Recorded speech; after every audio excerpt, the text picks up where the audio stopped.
Hello, everyone. Welcome in. Welcome in. We will start in just a minute or two once we've had everybody, giving people a chance to join us. In the meantime, I love to kick off webinars by inviting you to say hi in the chat and tell us what city you're joining from. So I'll kick us off with, hi, I am in Miami, Florida. So please join us in the chat. Tell us where you are joining us from. This is my favorite part of the webinars. All right, we've got them. Here they come in. New York, let's see, North Carolina, Nashville. All right, keep them coming. Woohoo! We got both coasts covered. From California, we've got international down in Colombia. Wow, look at this. We've got people from all over. Keep them coming, keep them coming. Toronto, New Hampshire, South Africa, another international, Chicago, Austin, another California person. Come on in the chat. Welcome in, everybody. Tell us where you're joining us from in the chat. So we get to make a bunch of new friends today from all over the place. We've got Michigan. Let's see who else is in the house. Another LA person, great. And we are at about 76 participants. So just another few seconds and then we'll get started. Omaha, we've got people from everywhere. Okay, this is great. More LA, I love this. So we've got international, we've got both coasts of the US, we've got the middle of the US, we've got the bottom down here. We have folks everywhere. So welcome in, welcome, welcome, welcome. So hello, everybody. My name is Serona Elton. I am the head of educational partnerships at the MLC, and I will be taking you through the materials today. Also joining me in the background is our amazing team of, we call them webinar queens. They keep this all running so smoothly. They will help also put some links in the chat as we go through the conversation to point you to resources on our website. I also do want to point out that this is a Zoom webinar, which is different than a Zoom meeting in that we have this feature called Q&A, which is different than the chat, right? Zoom meetings involve a chat, but Zoom webinars involve a Q&A. And that's where we want you to put the questions you might have. You can put them in there all throughout the webinar. You don't have to wait till the end. Put them in there as soon as they pop into your mind in the Q&A, not in the chat. So in the chat, we'll post information for you, but put your questions in the Q&A, please. All right, so we are going to go ahead and get started. I'm going to share my screen.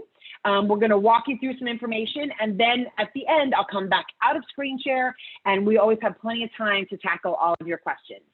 All right, so give me 1 second here to share my screen. Let's get this going here.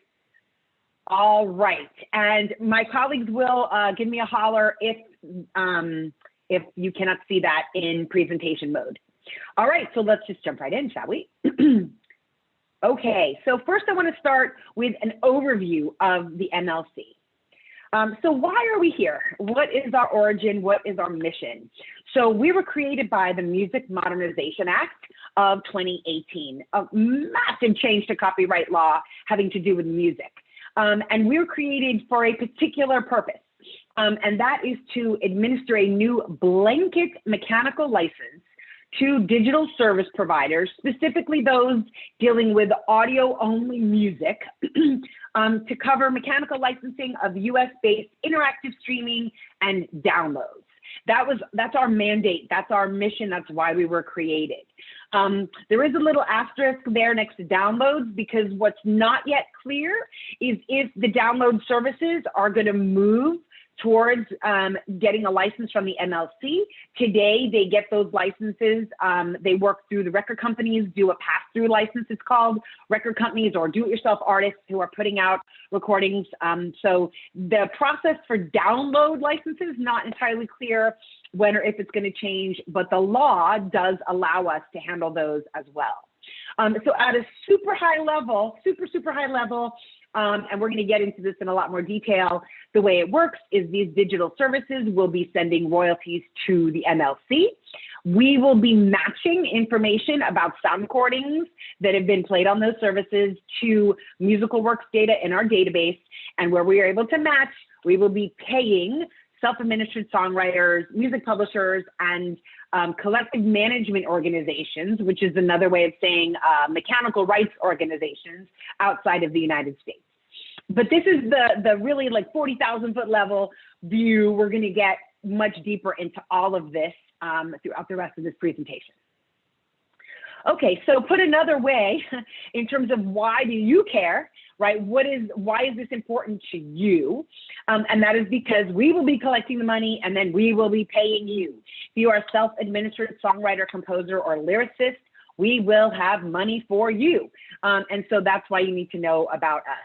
We are the only entity that's authorized to administer this new blanket license. Nobody else can do that. So ultimately, if you want to get paid under the blanket, we're the only game in town. It's a choice between becoming a member and getting paid, or not becoming a member and not getting paid. There's no other way to tap in to this particular source of revenue. Okay, so some basics. Quickly, we need to make sure everybody understands the difference between songs, or compositions as they're sometimes called, and recordings. So I often interchangeably will use the word song or composition. I know depending on your genre, you may tend to use one or the other. The copyright law actually uses yet another term for these. It calls them musical works. So sometimes you'll hear us talk about musical works. That language comes out of the copyright law. And so these are generally created by songwriters like yourself, who may also prefer to be called composers or lyricists. And they are generally administered by music publishers. So the copyright law actually defines a musical work and says that it is the music, in other words, the melody, the harmony, the rhythm, expressed in a system of musical notation and the words, if any. So certainly nowadays, a lot of contemporary music is created without the use of, literally writing pen and paper on a staff, and drawing the musical notes out, or using musical notation software. But you could, if you wanted to, let's take a pop song and pretend that it was going to be performed on an awards show by an orchestra. You could actually create the sheet music to give that orchestra to play it. So you could, if you wanted to, represent a musical work in a system of musical notation. So an example would be the song Yesterday that was written by John Lennon and Paul McCartney. You might have heard of them. So let's contrast that with a recording. So the copyright law calls these sound recordings. They are generally created by recording artists and producers. They are often distributed by record companies or record distributors. And it's also worth noting that a sound recording is not the same as an audio-visual work or video. So actually, under the copyright law, a musical work is different than a sound recording, is different than an audio-visual work. And so it's one of the things that makes music so complicated is we end up with this layering of copyright. So when you're enjoying a sound recording, you are touching both the sound recording copyright and the musical works copyright. If you're enjoying a music video, now you've got the video and you have the sound recording in there and you have musical work in there. So we have this layering of copyrights in music that makes it so confusing. So using an example, the same one, Yesterday, right? That song Yesterday was first performed and recorded by the Beatles, but numerous other artists since then have made their own recordings of it, and we call those cover records. Some examples that I thought was kind of cool when I looked this up, Elvis Presley, Aretha Franklin, Frank Sinatra, and in fact, the song Yesterday is one of the most covered songs out there. So it's a perfect example of this relationship of many recordings to one musical work. Okay, so what is the most important piece of all that in terms of what the MLC does? Well, so the MLC is of particular relevance to people involved with the musical works, the rights holders, the creators of the musical works, because revenue that is due to you will be flowing through us. Although you'll see in a while how the connection between a musical work and the recordings of that musical work, that intersection, that connection is critical to what we do so that we can pay you. Making that connection is critical to our ability to pay you. And so some of you might wear all of the hats we just talked about. You might be the songwriter, you might be self-administered, which you probably are, which is why you're joining us today. You may also be the recording artist. You may also act as your own record label. You could be producing yourself. You could be all of that stuff, wearing lots of different hats. But if you write songs, compose songs, you should know about the MLC. And some of you should also become members of the MLC. So more as we go. So in terms of the copyright law, and just drawing a connection between the law and what we do, what it means when you own the copyright to something is it means that you are granted a series of exclusive rights. That's what copyright ownership means. You have a set of exclusive rights, things you have control over.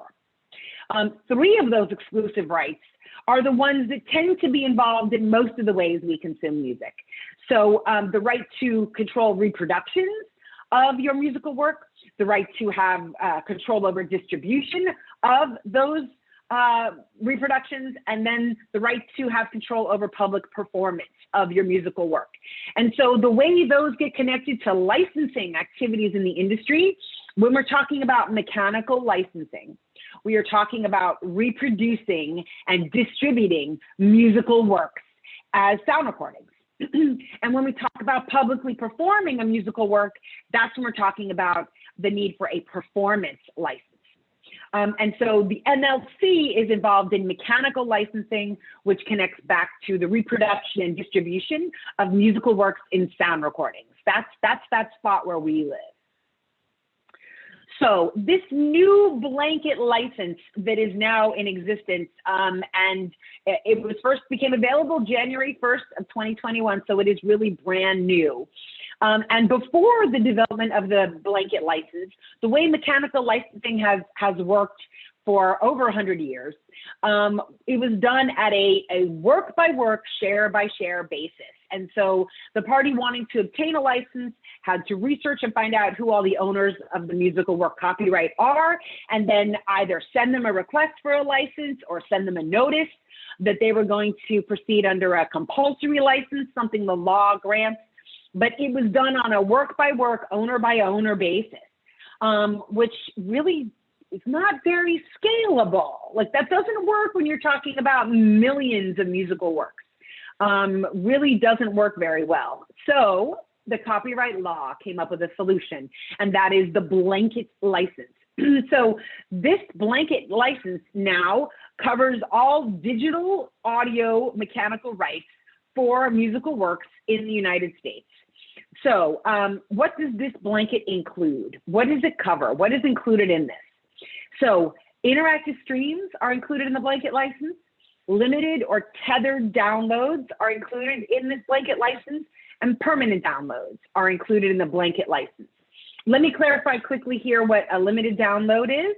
So some of you may have experienced a limited or tethered download and didn't even know it.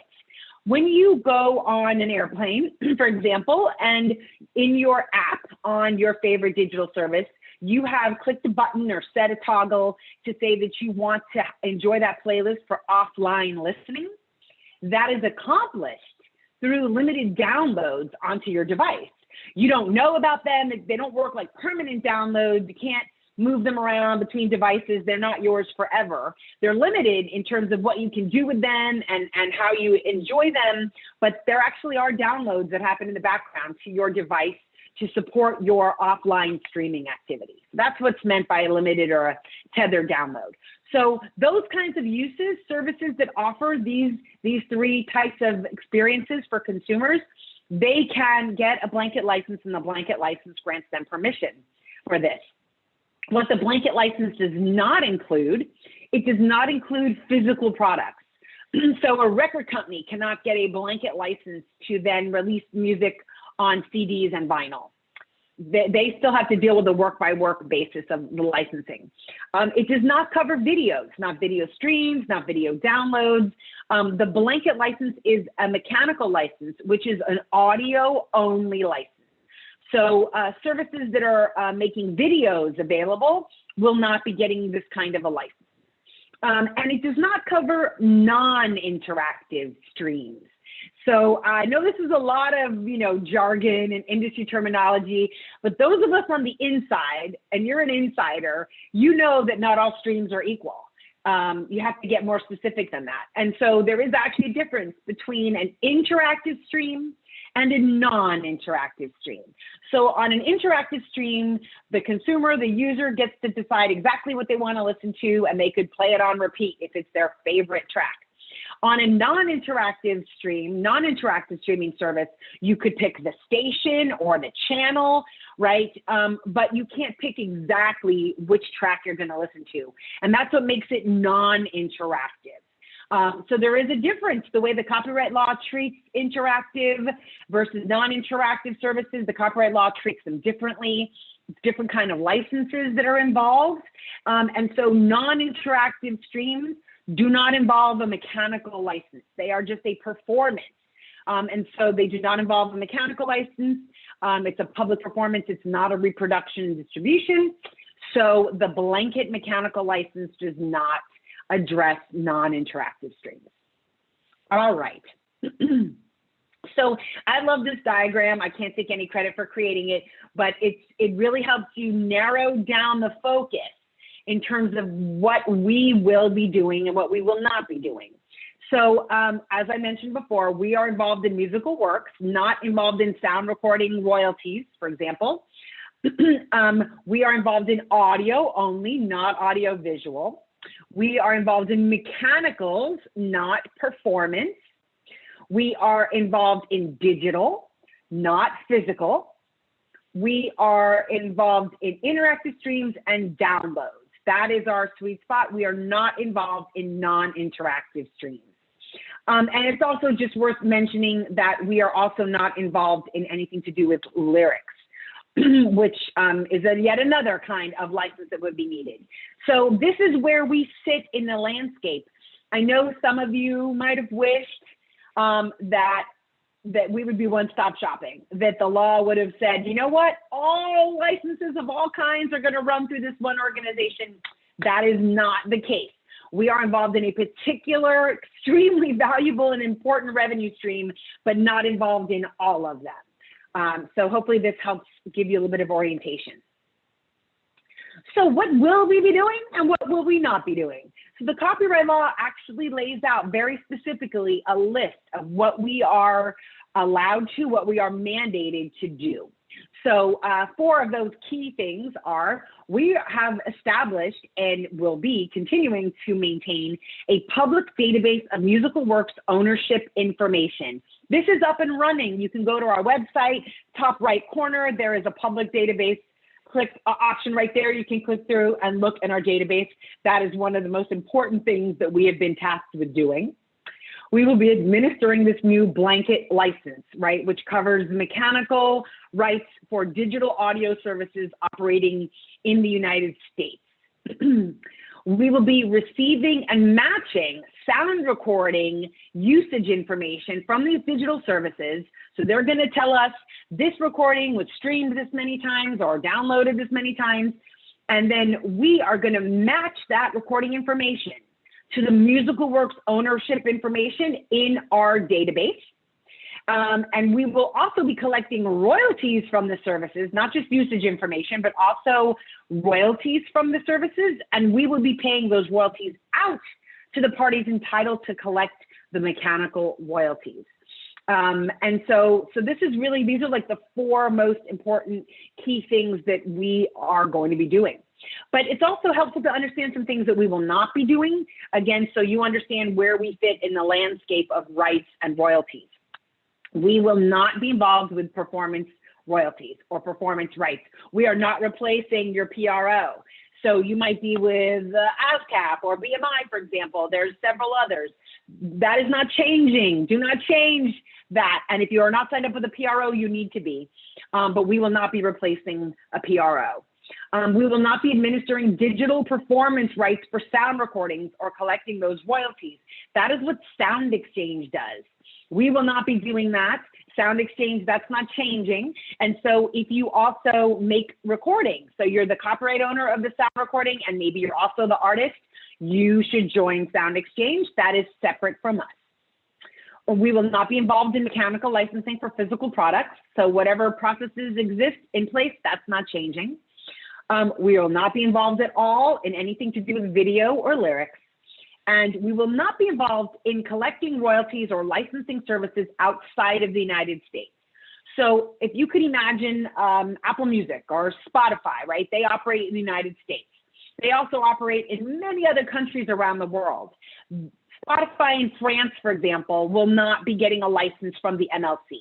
They will have to get a license in France from a different entity. We will not be collecting royalties from Spotify in France. We will be collecting them from Spotify in the United States. And so what that does mean as a self-administered songwriter, you know, you're acting as a music publisher. If your songs are exploited outside the United States, commercialized outside the United States, you do need to think about how you're going to collect those royalties. I'm afraid we are not allowed to do that for you. So important to understand that so that you don't leave a gap in your revenue streams because of that. Okay, so there's two diagrams I want to just make sure you know about because they are on our website. So one of them, this was the newest one, we have a new page on the website called Digital Music Royalties. And what it does is there's a diagram, which is right here. And then further down the page, it explains a little bit more about some of what you see on the diagram. The purpose of this is to, again, show you where we fit into the landscape of digital music royalties and to also help you realize how we are not replacing other organizations. We are an addition to the landscape. And then there's a little, you know, tie back in this diagram to those rights under copyright. And so if you're trying to understand the diagram, in the top right, there's sort of like a little key that tells you, depending on the kind of digital interaction, whether you're talking about interactive streams and limited downloads or permanent downloads or non-interactive streams, depending on which one of those you're talking about, one or more of those four color columns is involved. And so, for example, interactive streams, limited downloads, that involves the yellow column, the blue column, the red column. And so a service like Apple Music, for example, has to pay out 3 royalty streams. They have to pay out performance royalties to the PROs, who then pay songwriters and publishers. They have to pay out mechanicals to us. And in some cases, if they've also entered into voluntary direct deals between the service and a publisher, they're allowed to do that under the law. A publisher could enter into a direct deal with a digital service. When that's the case, those parties get to decide between them who they want to help administer those royalties. And so it might be the case that several other companies that are out there in the marketplace will continue to administer those voluntary licenses for a relatively small number of publishers. You can also see how we will be paying here music publishers and administrators who then pay songwriters that they have deals with, and we'll be paying self-administered songwriters. And obviously companies like Apple Music, Spotify also have to pay the sound recording companies. So you can take a look at this more, you know, take all the time you want. It's on the website for your use whenever you find it helpful. Another diagram that's on our website, I just want to point out to you, is our how it works, the process, the MLC process diagram. So this gives you, again, this kind of 40,000 foot level view of how this works. It begins with people joining the MLC, becoming a member of the MLC, and we call that connect to collect. That's our nifty catchphrase for that. And so we're going to cover in another slide or two the kinds of parties that should be becoming members of the MLC. But I'll say it over and over again because it's probably the thing I get asked about the most. Music publishers and administrators, self-administered songwriters, and foreign-based collective management organizations who collect mechanicals on behalf of their members.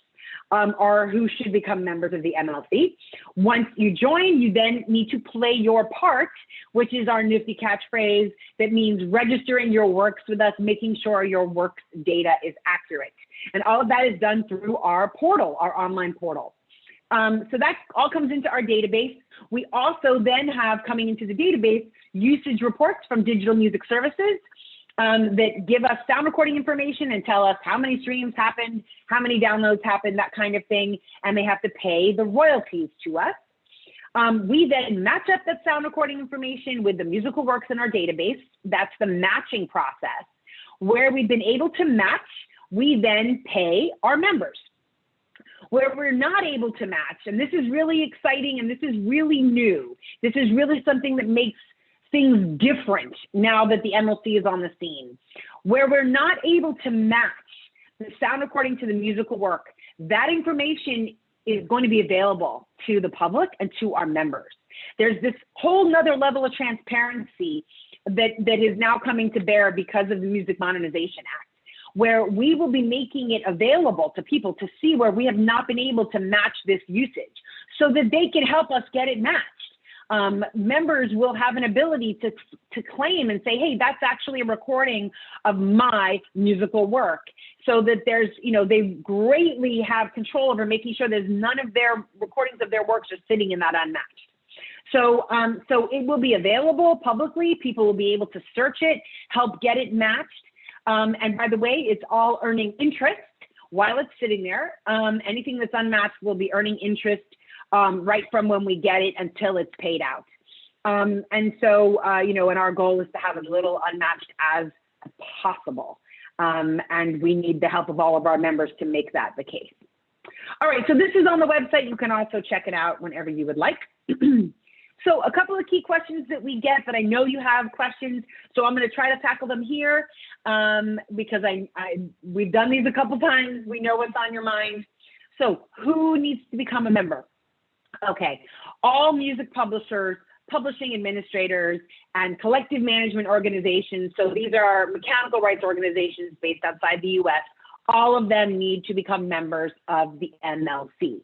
Okay, if you have the right to collect audio mechanical royalties from a licensee, which is what the services are, we're the go-between. If you are allowed the rights to collect those mechanical royalties from a licensee in the United States, you need to become a member of the MLC.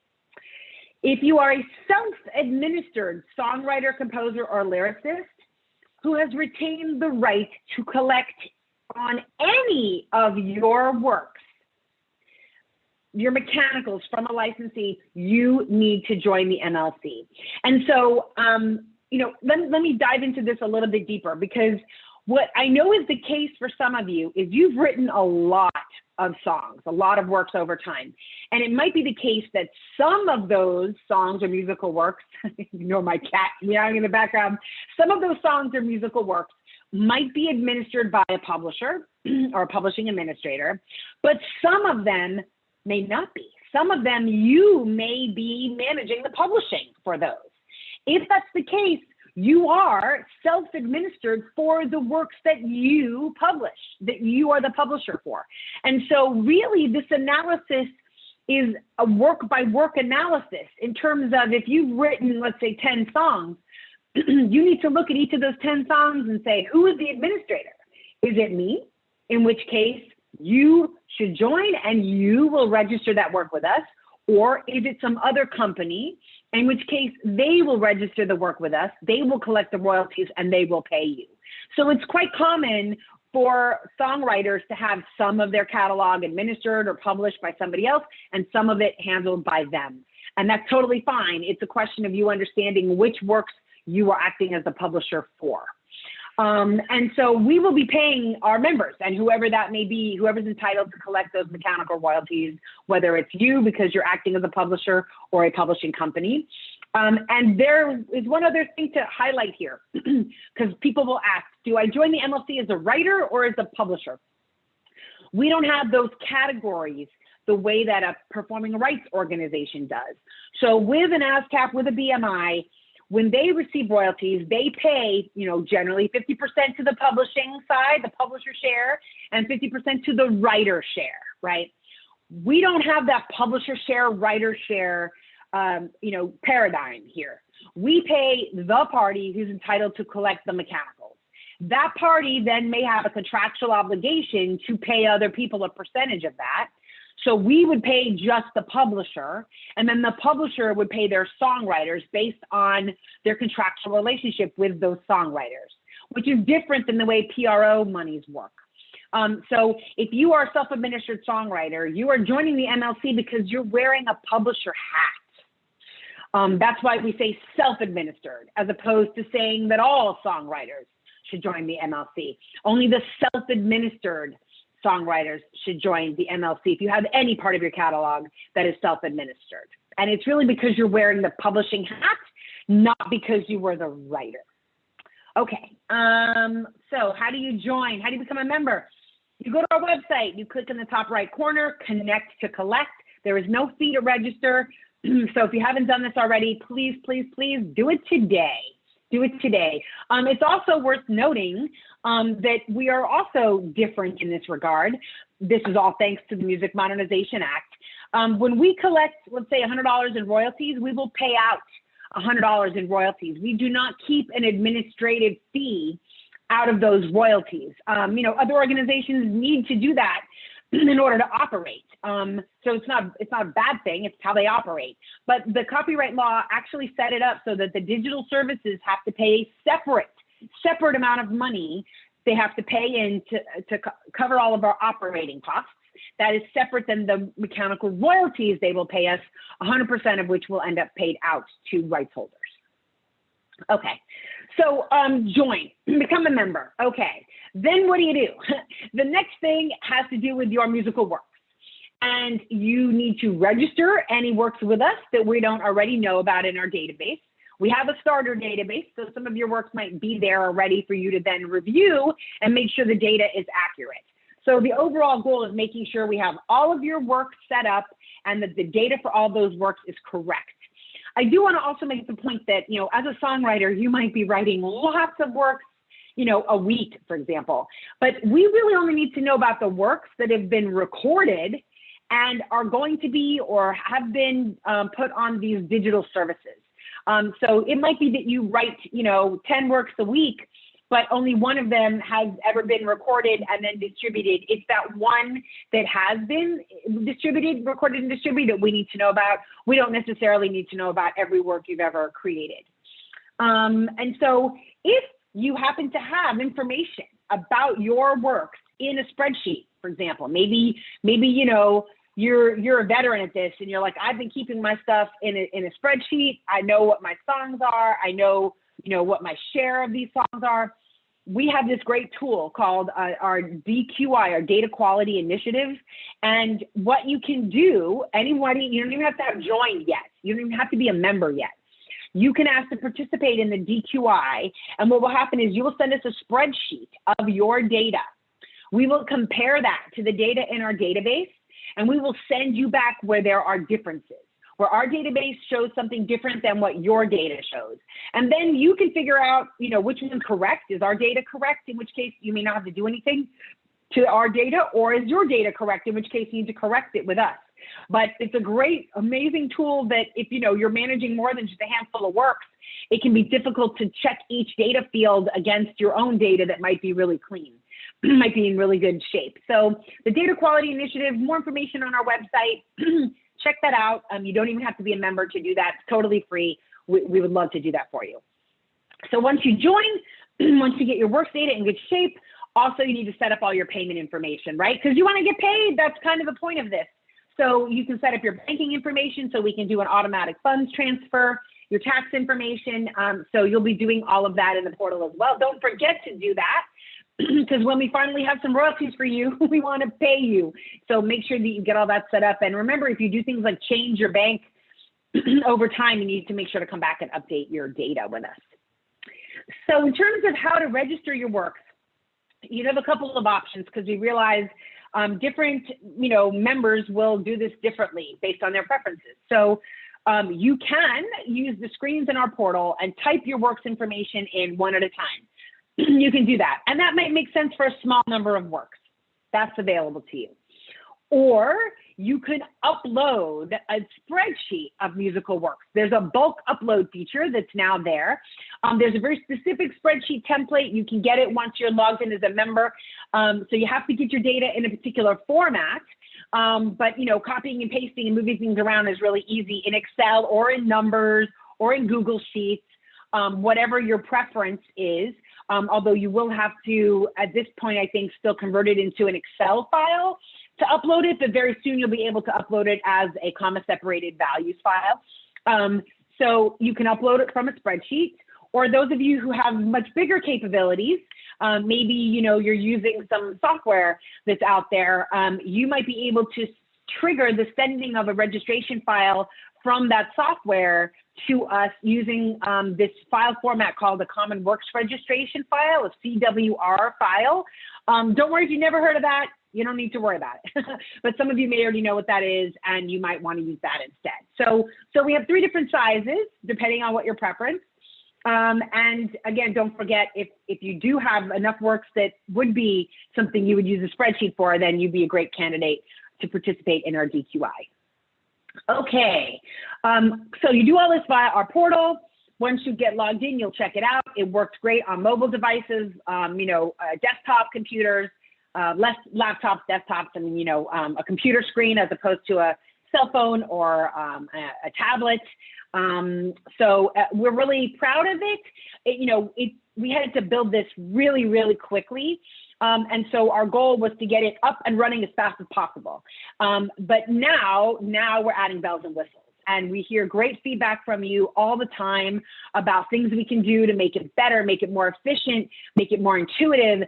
And so we think of this as like this living, breathing thing that we are continually improving. So along the way, there'll be major enhancements, but all along there'll be these minor enhancements where something you'll come in the next day and go, oh, wow, that works a lot easier. So we have a team of people continually working on improving the portal. And so, you know, we're really excited that it's on a good path and that we got it up and running in 12 months. Okay, almost ready for questions. Don't worry. When do you start getting paid? When are you going to get paid? So the first royalty statements we're going to be issuing will be in mid to late April.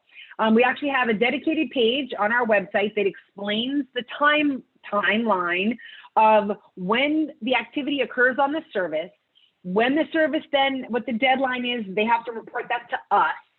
Then there's a period of time and how long we have to then ingest that data, try and match that data, then calculate the royalties and pay them out to you. So there is a timeline. You know, a stream that happened on January 2nd is not going to be paid to you on February 1st, right? There's a timeline.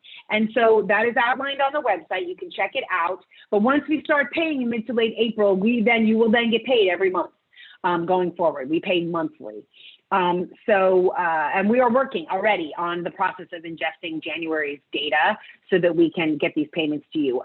When it comes time to get royalty statements, there will be information you can download from the site. You'll be able to download something and open it in Excel that's going to give you lots of, you know, pieces of information, digital service names, the stream counts, all that kind of stuff, so that you can bring it into Excel or Numbers or Google Sheets or a more sophisticated financial tool and go to town with the analysis. So our Royalties portal, it's the same portal. Our Royalties pages in the portal will give you the ability to download all kinds of data once we get to that stage in mid to late April.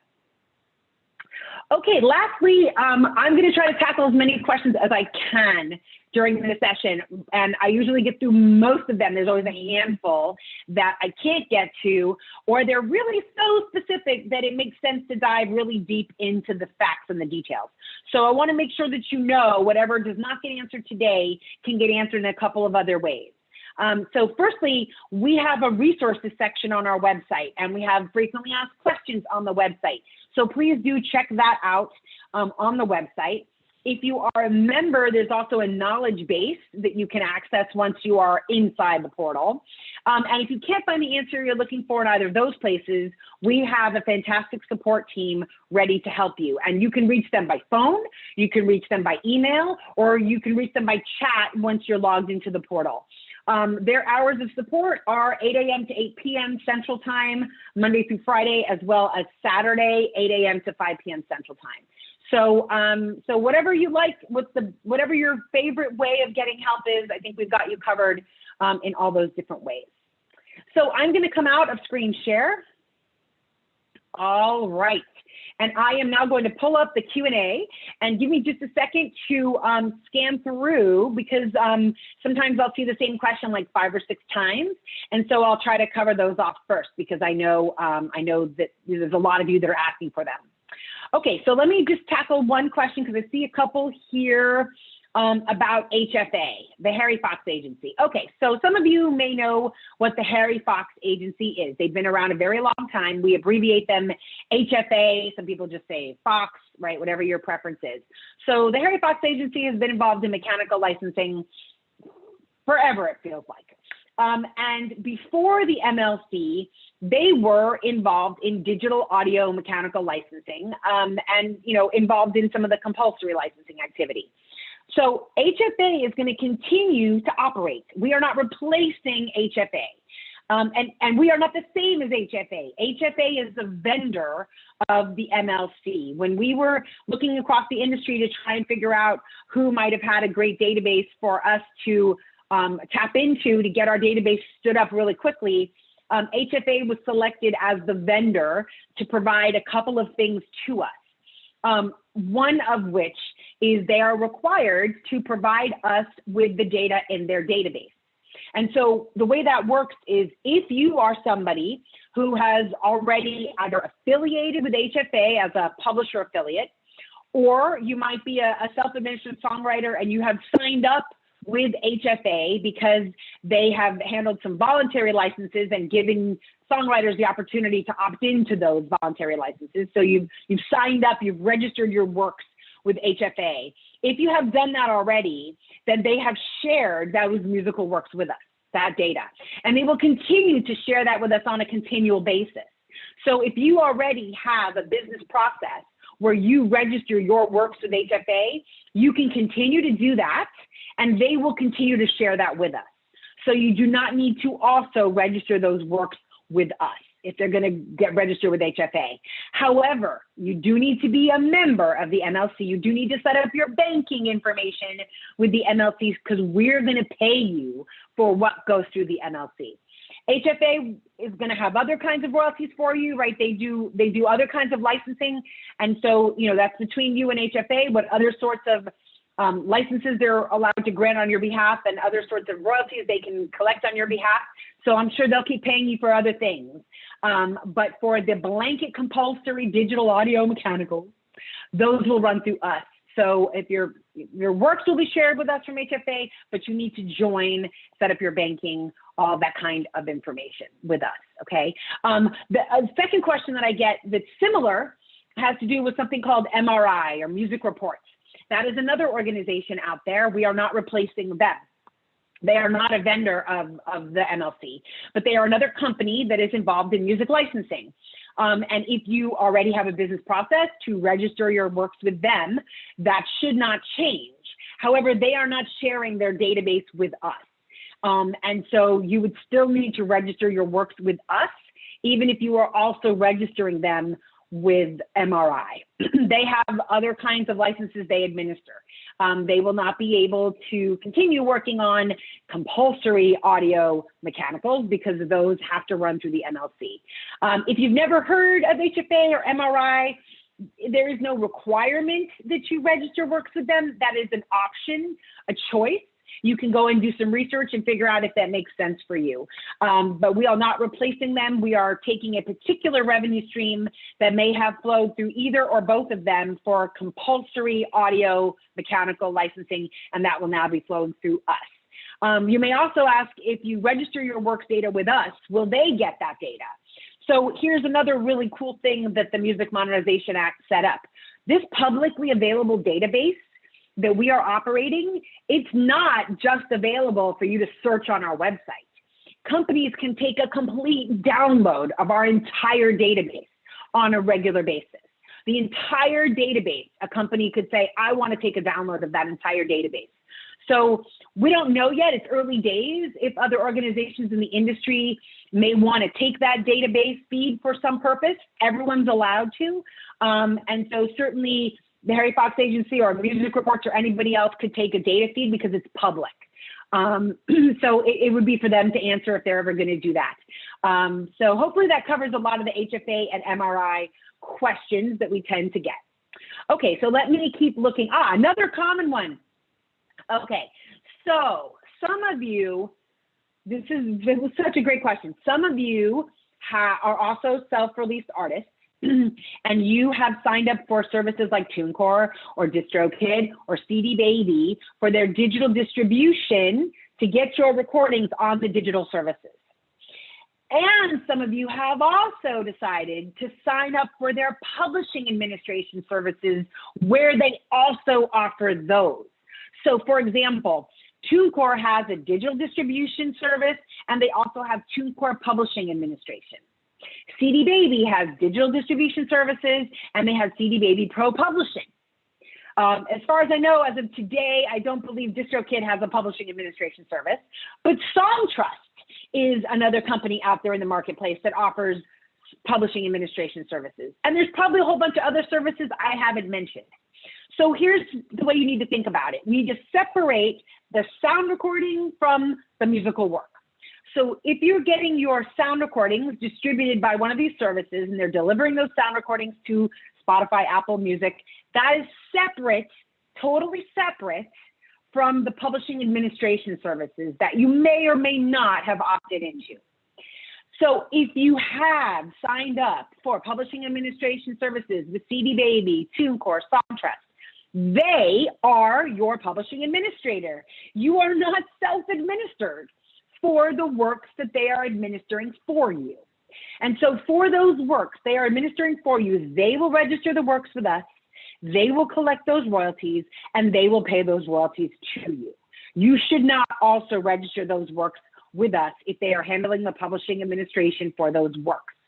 You might have other works that you never signed up with them that you administer, and that's fine. Remember I said it's a work-by-work analysis about who is handling the publishing administration.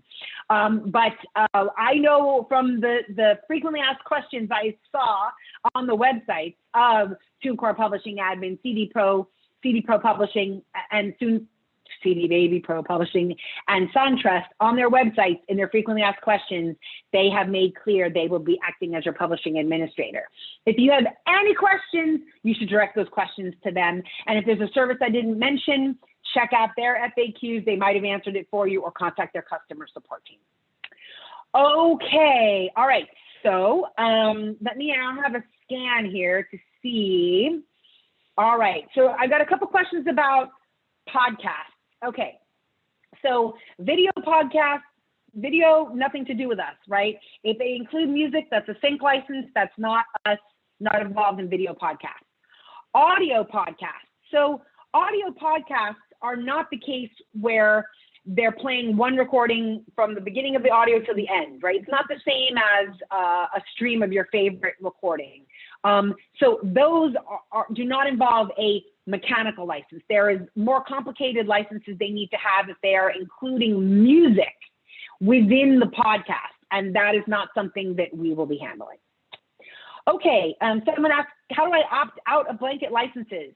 I'm sorry, but you can't. So this is actually why we call our license, we don't call it, the law calls it, a blanket compulsory license. Compulsory, that term, compulsory, sometimes people say statutory license. What that means is the law grants the license. You can't opt out of it. The law says, here's a set of criteria. If these criteria are met, if the party who is seeking a license follows these rules, they have a license. They are granted a license by the law. And you cannot, as the rights holder, opt out of that license. It's compulsory. So I'm afraid you cannot opt out, which is, again, why you need to become a member, because it means that the services can be playing a recording of your musical work. You cannot stop them from doing that, and you will want to get paid for that. And so you need to sign up with us so that we can pay you for that. Okay, all right, so let me just scan a bit. I think we've knocked down a couple of these. Okay, so give me a second here. All right. Wow, there are a lot of questions today. I'm just scanning to see how many are perhaps the same, and I'm also doing a quick time check here.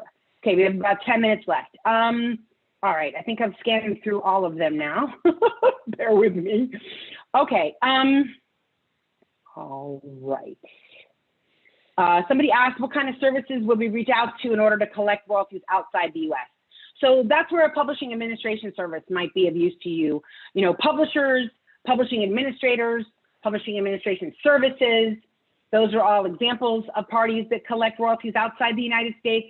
You know, there may be others out there, so I can't really recommend any one in particular, but those would be some starting places to look. I also would say, you know, there are several songwriter organizations out there, and they have amazing resources for songwriters to help them navigate, you know, putting together, making sure all your revenue generating sources are covered, you've got everything in place.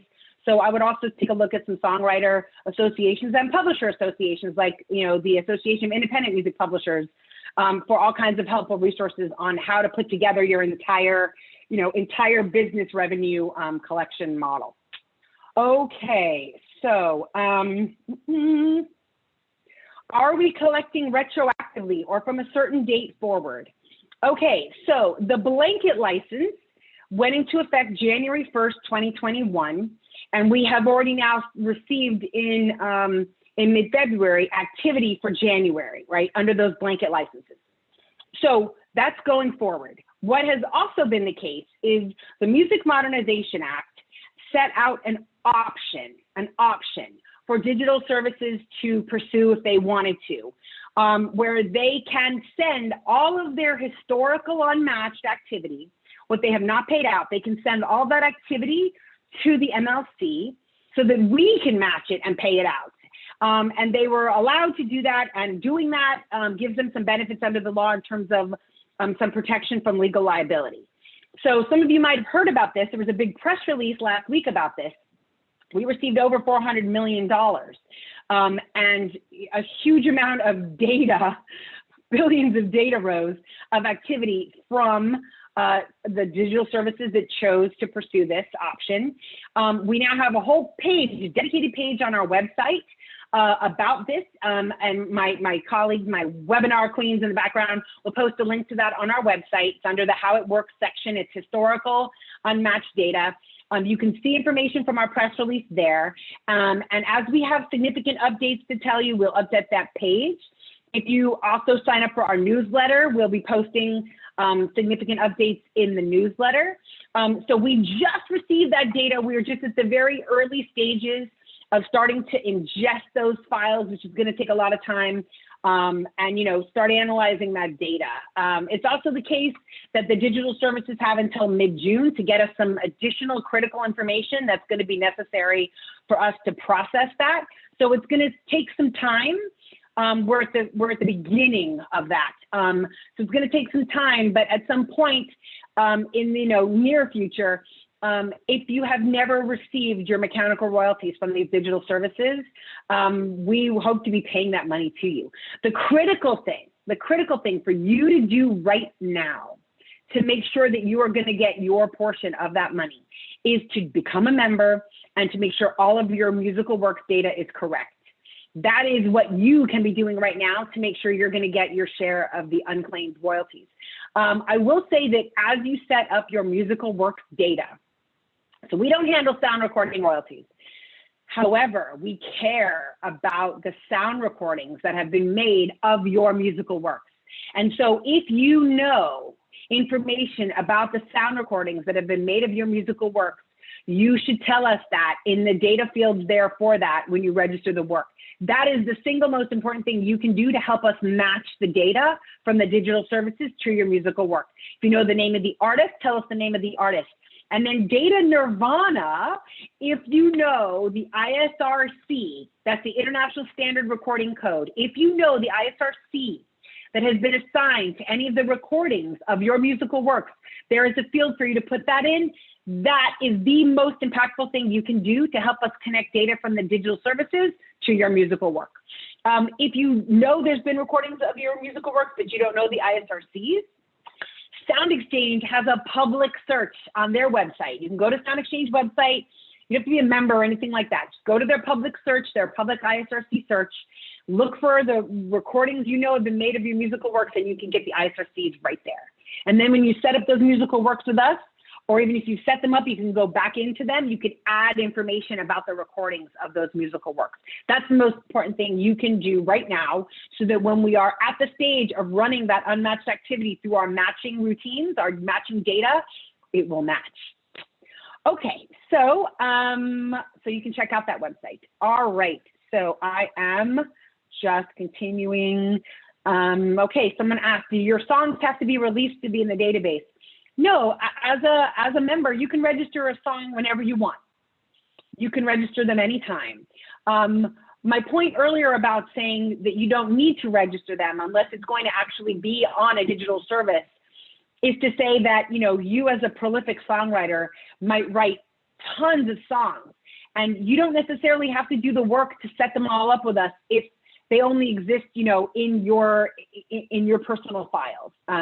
So you'll want to make sure that they are signed up with us if those songs are going to be exploited in recordings on any of these services. But you can register any songs with us that you want, that you administer, that you act as the publisher for. Okay. Must your works be registered copyrights in order to collect? No. It is an extremely good idea to register your musical works with the Copyright Office. I highly, highly suggest you do that. And you can go to copyright.gov for information about how to do that. They do not have to be registered there in order for you to register them with us. And just by the way, you don't have to register a work to own the copyright. The copyright ownership begins as soon as you start creating that work. But registration gives you lots of really important legal benefits, and so you should do it. But it does not have to be registered with the Copyright Office in order for you to register it with us. Okay, so let's see. Just scrolling down, bear with me while I try to talk and read at the same time. Okay, let's see. Someone asked, if I joined as a composer, not a publisher, do I need to set up a publisher business? No, you do not. You do not have to set up a publisher business. In fact, now, we just rolled this out last week as well. On our website is a new quick guide to help you navigate some of the options on the screens you'll have when you sign up as a member. And it helps you understand, you know, some of you will have already created a publishing entity, like with ASCAP or BMI. Some of you never have. Some of you have actually created, you know, like an LLC or an S Corp for your publishing company. Some of you never have. It's fine. Whatever state your business is in right now, whatever stage it's in, no problem. You still should join, and we will tell you how to set it all up. So you do not have to go out and do something before you join the MLC. You do not have to do that. So check out that on our website. My colleagues there just posted a link to it, and you'll be able to help navigate which choices to pick on the screens when you join. But you do not have to go and do anything before you become a member of the MLC. We have options for you right now, no matter what. Okay, let's see here. I'm just scrolling down. Some people were also asking about ISWCs. When you register, so an ISWC is an International Standard Musical Works Code. So you have a recording code, the ISRC, you have a musical works code, the ISWC. So ISWCs are assigned when you register a musical work with a performing rights organization. When you register with ASCAP, BMI, CSAC, Global Music Rights, there are others. When you register with a PRO, they get an ISWC assigned to your musical work. When the ISRCs are assigned by record companies, or if you are a self-released artist and don't know what those are, and you go through one of those digital distribution services, they will generally assign you an ISRC. So that's how ISRCs are assigned and how ISWCs are assigned. If you don't know the ISWCs of your works, but you have registered them with a PRO before, you can go on the PRO website. They're generally publicly listed, or if you log in, you'll see them. But none of those identifiers are required to register a work with the MLC or to join the MLC. If you know your identifiers, and I strongly encourage you to know your identifiers. If you know them, we want to know them. But if you don't know them, it will not stop you from registering with us, and we will still try to match sound recording data to your musical works. But if, for example, you know that ISRC, it makes that matching process go much faster, much more accurately if you know those identifiers and can share them with us.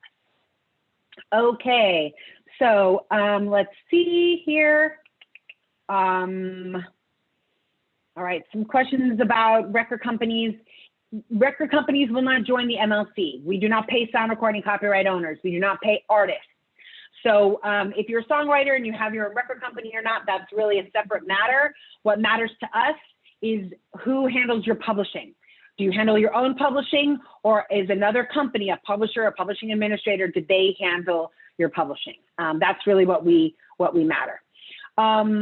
So let's see, somebody said their music attorney stated that all songwriters must register with the MLC. That is not correct. Not all songwriters need to register with the MLC. Only songwriters who administer any of their songs need to register with the MLC. But here's something that is important. Such a great point. I'm so glad you asked this question. As a songwriter, let's say you do not administer any of your catalog. All of it is handled by a publisher or a publishing administrator. Okay, you do not need to join the MLC, but here's what you can do. You can and you should look up the musical works information about the songs that you wrote and make sure it's correct. You cannot fix it with us. Your publisher has to fix it with us, but you should look it up and make sure it's correct, because nobody knows your songs the way you do. And nobody has really more at stake than you do for making sure the data is correct, right? So here's an opportunity for you to make sure that that publisher, that publishing administrator is doing right by you. The public search of the works, it's the same information that members see. It's the same information. The only difference is you can't update it. The members can update it. You as a public search person cannot update it, but you can look it up. So if I was a songwriter assigned to a publishing company, I would want to go in the public search. I want to look up all my works, make sure they're there, make sure they're accurate. And if they're not, my publisher is going to be hearing from me. So, being able to see if there is a mistake like that in the data perhaps that is affecting you getting paid, that's a great example of transparency. You can see what's going on. You can see why perhaps you're not getting paid. So, so only songwriters who administer their own catalogs, any musical works, if you administer them as a self-administered songwriter, you should join. But if you have catalogs that are administered by somebody else, you should look those up on the public search and make sure they're correct. And if they're not correct, contact the party who is responsible for getting that data correct. Okay, so some questions about synchronization royalties, nothing to do with us. Synchronization is about the use of music with audiovisual content. That is not something we will be doing. Okay, so we are actually 3 minutes over time. So I'm gonna have to stop us there. So many great questions. I know I see some others in the list that we did cover off, and I know they're answered in our FAQs or in our knowledge base. So for anybody whose question I didn't get to today, I'm really sorry I didn't get to you. Please check out our available resources. And if you just don't find the answer you need, reach out to our support team. They'll be really happy to dive deeply into your particular situation and help get you the answer. So thank you, everybody. Thank you so much for joining us today. Take care, go and join, sign up if you're not a member, and then play your part and get that musical works data accurate so that we can get you paid. All right, thanks everybody. Take care, bye-bye.